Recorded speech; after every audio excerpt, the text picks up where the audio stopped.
Kipling D. Williams once described being ignored, being ostracized, as being like an invisible form of bullying that doesn't leave bruises. And he was right, because it is. I think of it as like a sin of omission rather than commission, because those who are ignoring you aren't actually doing or saying anything hurtful or threatening. Rather, they just treat you like you don't matter, like you're not there, like you just don't exist. There are different ways people can be excluded and ignored. I have made a video previously about being abused without a word being said, if you'd like further information. It is something that many people have to endure on a daily basis in their workplaces, their families, communities. It is something that I've been subjected to as well. In this video, I'm going to be looking at the long-term impact of being ignored. But just to begin with, this isn't the same as being in the company of someone who's maybe shy or introverted. Nor is it someone who's maybe just giving you the silent treatment to punish you, because that usually ends whenever that you comply.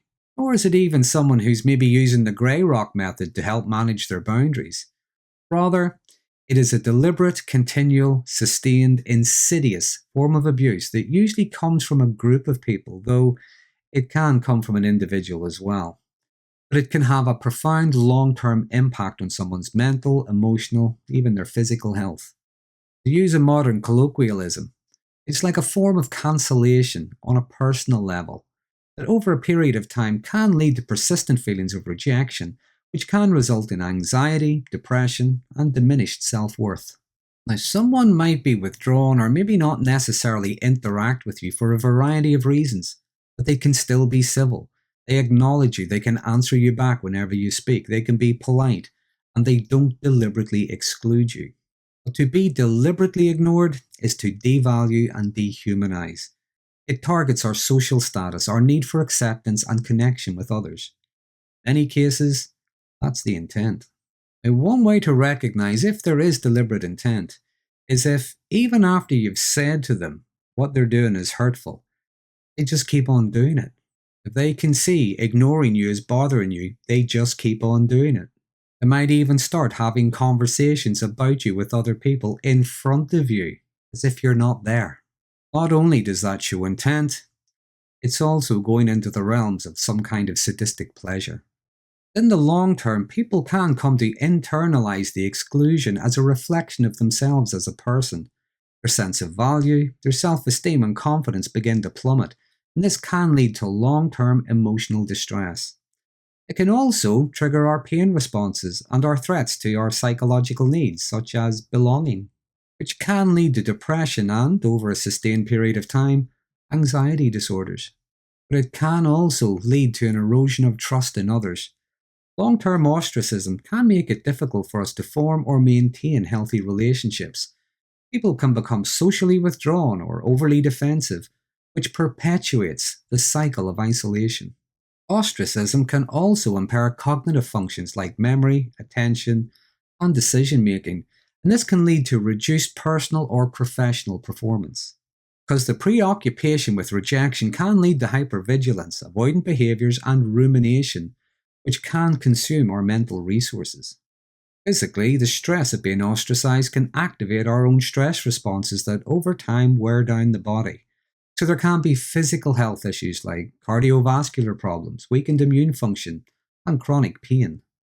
It can also lead to a loss of purpose and identity as individuals struggle to find a meaning in a world where they feel invisible.